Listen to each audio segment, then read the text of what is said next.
There are moments, rare and unervingly still, when something within you stirs, not like a thought or a feeling, but like a memory older than time.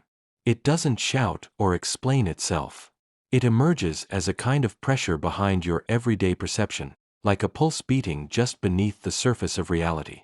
You can feel it when you sit in silence too long, when the world's noise dims, and the curtain of ordinary life begins to shimmer. It is in these liminal moments that the message first arrives, not in words, but in resonance. You are more than you were taught to believe. And this world is not what it seems. If you're watching this, reading this, then perhaps that message has already arrived for you. Perhaps you've sensed that this existence, with all its cycles of waking and sleeping, working and consuming, striving and forgetting, is not the whole story. Perhaps you have begun to question the invisible architecture that dictates what's normal. Perhaps you've started to wonder who planted the parameters of your reality, and why they seem so tailored to keep you asleep. This is the precipice, and you are standing on it now.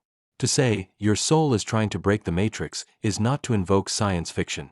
It's to pierce through metaphor and discover something ancient that our ancestors whispered about in sacred texts, in cave paintings, in chants carried through generations. They all pointed toward a truth that modern language stumbles to articulate, that reality, as we know it, is a dream layered upon a dream. A construct. Not false, but incomplete. Not malicious, but dense. And within that density, something has forgotten itself. That something is you. You weren't always this tangled bundle of routines and expectations, chasing purpose like a distant star. You were once infinite, pure awareness moving freely through dimensions of being. But the descent into form, into this earthbound theater of time and flesh, carried a cost: forgetfulness. To incarnate is to agree to amnesia, to willingly step into a labyrinth and forget that you built it. The matrix is not just external, it is internal. It is the voice in your mind that tells you to conform, to compete, to fear. It is the programming that whispers that you are a body, a name, a role, and nothing more. But cracks are forming. More and more, souls are waking up mid-dream. The veil grows thin not because the system is failing, but because something deeper is succeeding. The divine architecture of the universe is not static. It evolves. And within that evolution, the old programs, fear, control, separation, are beginning to flicker. The matrix, once seamless, is glitching. And every glitch is an invitation. If you're here, it's likely because your soul accepted that invitation. Not just in this moment, but long before this lifetime. You chose to come during a time of convergence, a moment in history where spiritual amnesia reaches its climax, and awakening becomes not just possible, but urgent. You are not broken. You are breaking free. The signal that brought you here isn't new. It's the same frequency that called sages to mountaintops, shamans into trance, monks into silence. But now it's reaching through screens and speakers, finding you in the middle of your ordinary day, whispering, "This isn't all there is. You are more. Wake up." This isn't a message to inspire fleeting awe. It's a turning point. To truly grasp that your soul is trying to break the matrix is to feel the weight of lifetimes pressing into this one precious incarnation. It's to understand that awakening isn't a luxury, it's a responsibility. You are not here to simply survive, to accumulate, to play by the rules of a game designed to keep you small. You are here to remember, to disrupt, to tear the veil with the sharp blade of awareness and glimpse what lies beyond. And what lies beyond isn't fantasy. It is truth, unbearable in its simplicity. It is the realization that nothing can imprison you without your consent. That every chain around your mind was forged in the fires of belief. And belief, once examined, can be unmade. This matrix is clever. It adapts. It rewards distraction and punishes stillness. It commodifies rebellion and turns awakening into a trend. But underneath all the noise, your soul continues to signal. It shows up as synchronicity, as déjà vu, as dreams you can't shake. It speaks in intuition, in heartbeats that quicken when truth is near. And when you ignore it, it doesn't punish, it waits. Because it knows you'll return. You always do. This is not a prophecy. It is a reminder. You've been here before, in other forms, asking the same question. Is there more? And every time, the answer has been the same.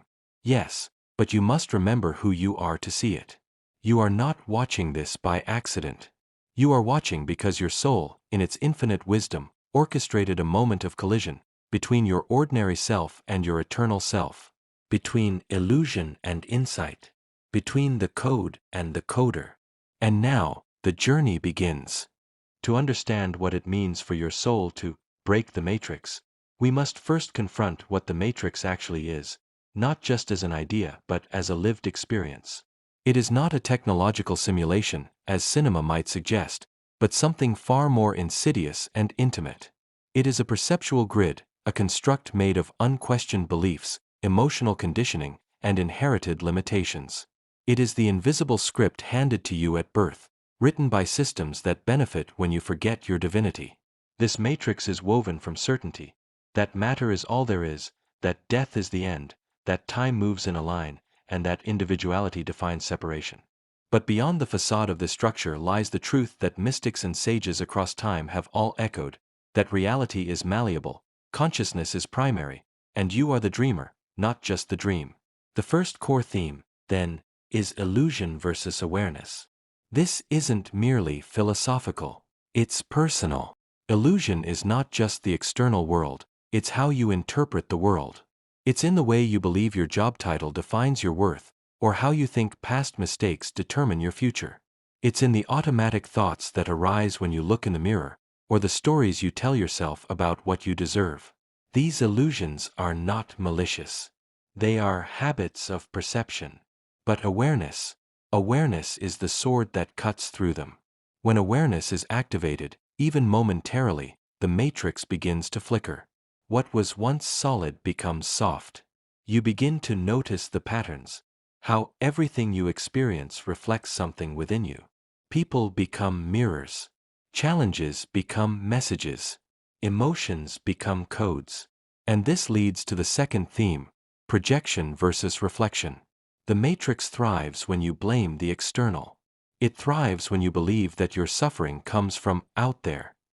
But once your soul starts to break the matrix, you realize that the world is not happening to you. It is happening from you. Every relationship, every coincidence, every obstacle is a feedback loop. Your inner world is being projected outward in a continuous stream, and what returns is a reflection. This doesn't mean you're to blame for every hardship. It means you are connected to everything that unfolds, and through that connection, you hold the power to shift it.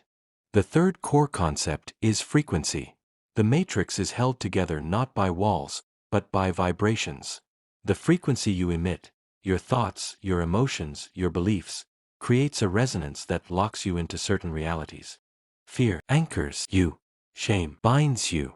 But love, clarity, gratitude, they begin to alter the field. Your reality responds, not in some cartoonish way but as a law of energy.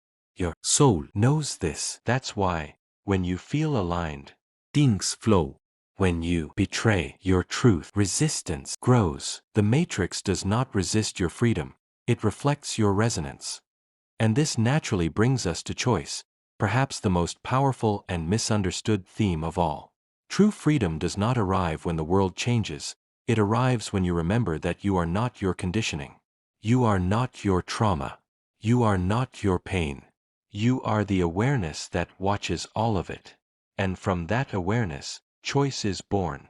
Not just surface-level choices, what to eat, where to live, but soul-level choices. The choice to forgive. The choice to release. The choice to awaken, even when sleep feels safer. Breaking the matrix isn't about fighting. It's not a rebellion against the system. It's a quiet, sovereign reclaiming of your own mind. It is not resistance. It is recognition. It's choosing stillness when the world screams for reaction.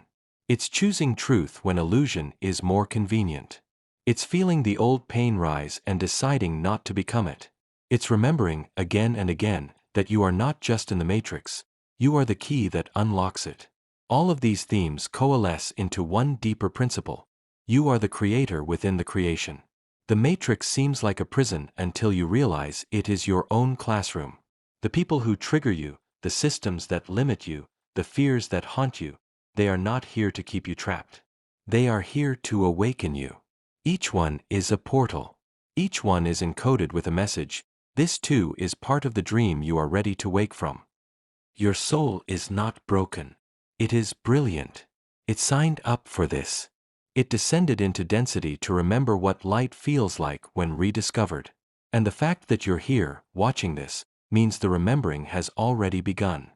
The soul speaks in symbols. It always has. Long before we could speak in sentences or analyze ideas, we dreamed. And in those dreams were codes, archetypes, mythic shapes, stories woven from the threads of higher knowledge. To truly grasp what it means to break the matrix, we must learn to read not just texts or teachings, but the symbolic language of the soul. Because what your logical mind cannot yet accept, your deeper self already knows through metaphor, through image, through feeling. There's a story told in various cultures, often buried within ancient mystery schools, about the soul descending into matter. In one version, the soul is likened to a divine spark, a fragment of the eternal light, that willingly chooses to forget itself so it may one day remember. It enters the realm of form and illusion, the matrix, covered in layers of density, name, race, story, trauma. And with each layer, it forgets a little more. Until, finally, it is so submerged in the illusion that it believes it is the illusion. It believes it is only the body, only the pain, only the past. But encoded in this story is not tragedy, it is initiation. For the forgetting is part of the alchemy. The matrix is not a punishment, but a pressure chamber. And under this pressure, the soul either fractures or awakens. This is the myth of the hero's journey, the soul who dares to question, to see, to return. Breaking the matrix is not escape, it is remembrance. One symbolic narrative that echoes this is the story of the sleeping god. Found in Gnostic texts, Vedic lore, and even Christian mysticism, the sleeping god represents consciousness itself, divine awareness. Dreaming it is a person, trapped in a world it mistakenly believes is real. The awakening of this god is not the collapse of the dream, but the realization that the dreamer and the dream are one. This is the soul's journey. When you break the matrix, you do not destroy it. You become lucid within it. You stop reacting and start creating.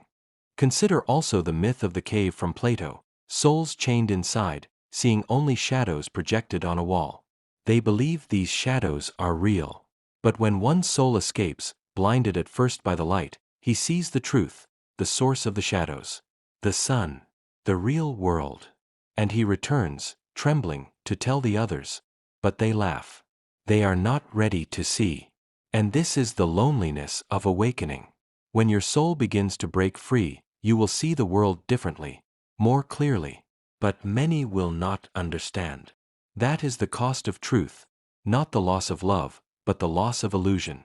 Another symbol is that of the mirror. In many spiritual traditions, especially those rooted in Eastern philosophy and Tibetan mysticism, the mind is seen as a mirror, neutral, reflective, but clouded by dust.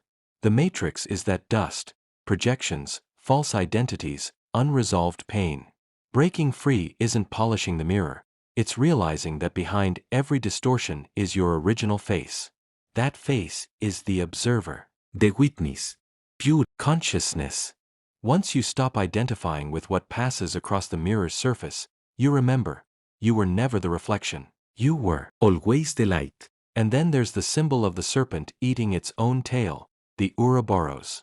It appears across cultures as a cosmic emblem of cycles, death, rebirth, eternity. But in the context of the matrix, it carries a profound truth, that every ending is a beginning. Every collapse is a clearing. The matrix cannot be escaped by force. It must be transcended through understanding. The more you fight it, the more it feeds. The more you observe it, question it, and rise above it, the more transparent it becomes. Eventually, you see, the matrix was not an enemy. It was a womb. Let's speak, too, of dreams. Because to the soul, this life is but a dream within a dream. And when you begin to awaken, you will notice strange synchronicities, déjà vu, uncanny timings. These are not accidents. They are breadcrumbs. Signs from your higher self that the matrix is glitching, not because it's failing, but because you're remembering. The illusion always stutters right before it shatters. And if you are sensitive, you may feel this already. You may have sensed the fabric thinning, the strange sense that time is moving differently, that reality feels unstable, that what used to feel real now feels hollow. These are not breakdowns. They are breakthroughs. The matrix is not falling apart, it is dissolving, because your soul is rising. These symbols aren't just stories. They are maps. They whisper, "You are not alone. Others have walked this path." The pain you feel is not meaningless. It is the fire that tempers the blade. Breaking the matrix doesn't mean discarding the world. It means seeing through it, living in it but not being of it, loving within it without being trapped by it, choosing compassion when ego offers fear, choosing presence when distractions seduce. Choosing light when shadows scream. In the deepest sense, you are not breaking the matrix at all. You are breaking with it. Leaving behind the contracts your soul never truly signed, and stepping into the reality that was waiting behind the veil all along. If the matrix is real, not just as a technological metaphor but as a living system of belief, emotion, fear, and form, then the question becomes not whether we can escape it, but how we live within it while remaining free. How do we integrate such profound symbolic truths into a daily life filled with emails, traffic, heartbreak, hunger, and news headlines? How do we remember the infinite while surviving the immediate? The answer is not in retreat. It's in radical presence. To break the matrix is not to exit it through death or denial, it's to live through it with lucidity. Like a lucid dreamer who realizes she's dreaming, but instead of waking up, chooses to navigate the dream with conscious intention. This, more than any mystical abstraction, is the soul's challenge. It is easy to awaken for a moment during a psychedelic trip or during a spiritual retreat. But to awaken inside your normal life, to meet your job, your family, your fears and joys with open eyes, that is spiritual mastery. The matrix thrives on unconsciousness. It depends on automation, on reflexive emotion, on fear dressed as routine. It feeds on patterns we no longer question, the chase for success, the scripts of inadequacy, the roles we inherited but never chose. To unplug isn't to throw away your life. It's to examine it.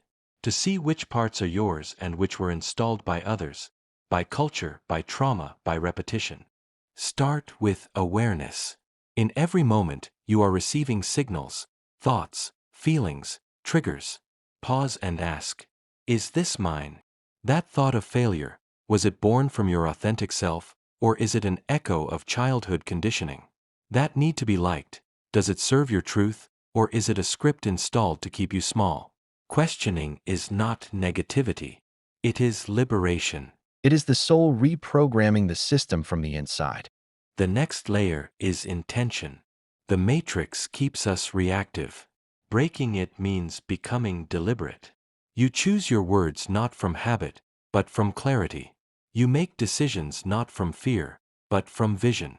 You respond to pain not with denial, but with inquiry. What is this showing me? In this way, even suffering becomes a doorway. Even chaos becomes a message. And then comes frequency.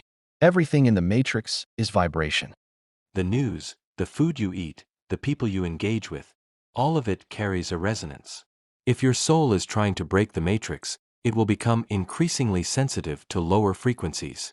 Toxic environments will feel unbearable. Empty conversations will feel suffocating. This is not weakness. It's evolution. You're tuning out the noise because you're remembering the signal. So, what do you tune into instead? Silence. Nature. Music that nourishes. Words that empower. Rituals that ground you. These aren't luxuries, they're lifelines. The matrix is noisy, but your soul is subtle. To hear its call, you must create quiet. This might look like 5 minutes of stillness before the sun rises. A walk without your phone. A meal eaten in presence. These simple acts become sacred when done with full attention. Forgiveness, too, is a key, not as moral high ground, but as energetic release. The matrix binds us with emotional entanglements, resentment, regret, blame. But your soul does not carry grudges. It sees karma not as punishment, but as unfinished dialogue. Every person you've hated is a thread. Every wound you revisit is a loop. Forgiveness doesn't mean forgetting. It means closing the loop so your soul can move forward. Relationships begin to change. As your frequency shifts, old dynamics dissolve. People may leave. Others may arrive. You may outgrow entire identities. Let them fall. The matrix often disguises stagnation as loyalty. But your soul is loyal to evolution. It seeks resonance, not repetition. Trust the unfolding. What falls away is not your life falling apart. It's your illusions dying with grace. And perhaps most practically, speak your truth. The matrix depends on silence, the kind that comes from fear. But your voice is a current of energy. When you speak from the soul, even if your voice trembles, you send shockwaves into the architecture of illusion. Speak even if no one listens. Especially then, because your soul hears you. And that is where real change begins. You might also begin to notice the subtle architecture of signs, what some call synchronicity. You think of someone and they call. A book appears at the perfect moment. A dream delivers a message you didn't know you needed. These are not coincidences. They are breadcrumbs. The matrix is not seamless. It glitches when your soul awakens. Follow those glitches. Trust the invitations. Lastly, create. Not because you want likes or approval, but because your soul came here to express. Paint, write, sing, build, share. The matrix molds us into consumers. The soul longs to be a creator. And in creation, we remember, we were never trapped. We were always dreaming. And now, we are dreaming awake. This is what practical awakening looks like. Not transcendence of the human, but a deep, grounded embodiment of the divine within the human. You walk the same streets, but your feet are lighter. You live the same day, but your perception is deeper. You still fall, but now, you fall with awareness. And in that awareness, you rise differently. The matrix may not change overnight, but you do. And that, ultimately, is how the matrix breaks, not with one great rebellion, but with a million quiet awakenings. There is a silence that follows true recognition, not the silence of confusion or retreat, but the sacred pause before transformation. If you've walked with these words this far, then something within you has already begun to shift. You have glimpsed the veil. You've seen the cracks in the illusion. And most importantly, you've started to remember. Because that's what this journey truly is, not a leap into something new, but a return to something ancient. Something original. Something yours. The soul doesn't evolve by adding more, but by stripping away everything it is not. The matrix, with all its layers of deception and distraction, has always served one hidden function, to bring you back to yourself. Through resistance, it reveals your power. Through illusion, it sharpens your clarity. You were never meant to sleep forever. The spiral of awakening is not linear. It loops. It doubles back. It tempts you with old fears in new disguises. But each time you walk that path with awareness, you are weaving your soul into form more consciously. Each moment of presence, each act of compassion, each breath taken in truth, it all rewires the matrix from the inside out. This is not a journey of escape. It's a journey of integration. To see the matrix and still love the world. To know the illusion and still meet it with grace. That's the paradox of enlightenment. It doesn't pull you away from life. It drops you deeper into it. Not as a prisoner. As a lucid dreamer. A sovereign architect. A conscious frequency in a sea of forgetting. And now, standing at the threshold of this realization, you are faced with the most intimate and confronting question of all. What will you do with your knowing? Will you go back to sleep? Pretend the dream never broke? Rejoin the hum of unconscious automation? Or will you stay awake, even when it's hard, even when it costs you comfort, certainty, company? Because awakening is not an event. It's a choice. Made again, and again, and again. It is in your morning breath as you open your eyes and ask, "What world will I create today?" It is in your relationships, when you choose honesty over performance. It is in your silence, when you listen not to the noise but to the current beneath it. It is in your fear, when you lean into it and find that it dissolves under the light of presence. You don't have to change the world. You only have to meet it differently, with more awareness, with more soul, with less armor. And maybe that's the truest mark of someone breaking the matrix, not that their life becomes perfect, but that their presence becomes unmistakable. You start to radiate a kind of quiet rebellion, A still defiance. a soft, anchored knowing that cannot be bought or sold. You become a glitch in the system, a light that reveals the code to others without even trying. And when others feel your presence, they remember something too. Something buried. Something sacred. Something eternal. This is how the matrix breaks, not with violence, but with remembrance. So, let this be your call. Not a call to arms, but to awareness. Let it echo in your thoughts when doubt arises. I am not my fear. Let it guide your decisions when you feel pulled in 1,000 directions. I choose from truth, not from habit. Let it sing in your silence when the world gets loud. This moment is mine. You are not here by accident. If you've watched, listened, or read this far, then know, your soul has already begun its return. The doors are open. The spiral has turned. The map is in your hands. And now, all that remains is the walk. Go lightly, but go fully. Walk not as one afraid of falling, but as one who knows that every step, even the broken ones, are part of the dance. Speak not as one seeking approval, but as one carrying sacred frequency in your throat. Love not as a transaction, but as the remembrance of oneness in motion. This is what it means to break the matrix. To not escape it, but to live inside it. Awake, aware, Unshaken. and free.